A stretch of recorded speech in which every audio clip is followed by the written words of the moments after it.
नमस्कार. श्रीमद भगवद्गीता भाग 21.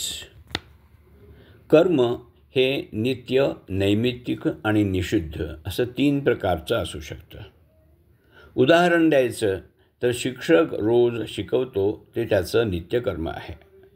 प्रसंगानुरूप तो जेव्हा परीक्षा घेतो तेव्हा ते नैमित्तिक कर्म होतं.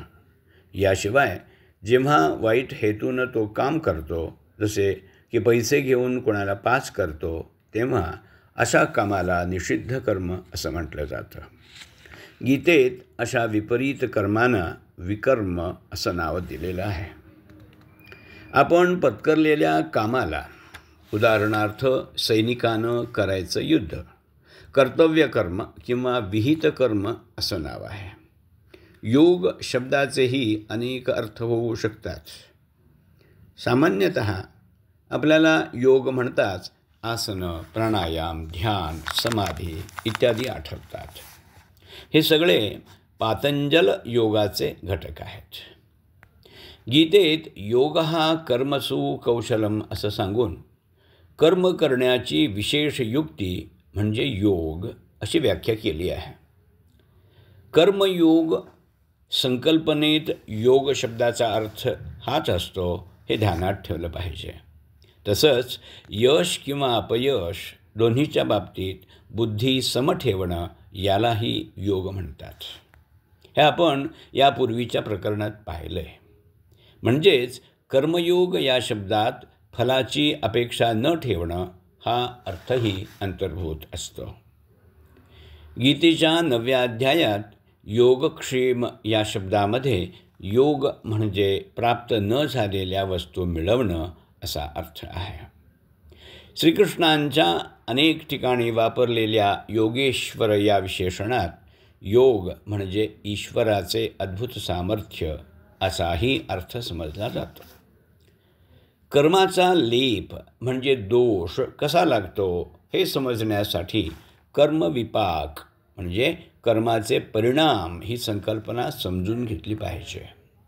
या सिद्धांतानुसार आपल्या हातून कळत नकळत घडलेल्या प्रत्येक चांगल्या किंवा वाईट कामाचं फळ आपल्याला या जन्मात किंवा नंतरच्या जन्मात मिळणारच. याला अपवाद म्हणजे यज्ञासाठी केलेली कामं. कर्माचं फल ईश्वरानं नेमून दिलेलं असतं. या पलीकडं प्रत्येकाला मिळणाऱ्या बऱ्या अथवा वाईट कर्मफलाच्या बाबतीत ईश्वर अलिप्त असतो. कर्मांपासून मिळणाऱ्या चांगल्या किंवा वाईट कर्मफलांची फक्त बेरीज होत असते. चांगल्या कर्मफलातून वाईट कर्मफलाची किंवा याउलट वजाबाकी होत नाही. कर्मफलाच्या बेरजेला संचित किंवा संचित कर्म म्हणतात. हे संचित बरं अथवा वाईट फल भोगल्यानंतरच कमी होत जातं. चांगलं अथवा क्लेशकारक कर्मफल एका पाठोपाठ भोगावं लागतं. एका जन्मात भोगून शिल्लक राहिलेलं कर्मफल भोगायला पुनर्जन्म घ्यावा लागतो. संचितात पुण्यफल अधिक असेल तर उत्तम जन्म मनुष्यरूपानं तोही सत्कर्म करणाऱ्यांच्या कुळात मिळतो. नपेक्षा कनिष्ठ जन्म म्हणजे प्राणी, पक्षी, वनस्पती इत्यादी. परंतु हे जन्ममृत्यू पुनर्जन्म असं संसार चक्र चालूच राहतं. यातून मुक्त व्हायचं असेल तर परमेश्वराशी एकरूप होण्याचं ज्ञान मिळवावं लागतं. मृत्यूनंतर अशी व्यक्ती त्या परमपदाला पोहोचते की जिथून पुन्हा मृत्यूलोकात यावं लागत नाही.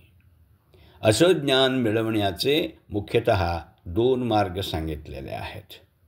ते म्हणजे सांख्ययोग, ज्याला संन्यास मार्ग असंही म्हणतात, आणि दुसरा कर्मयोग. या मार्गांना गीतेत निष्ठा असंही नाव दिलेलं आहे.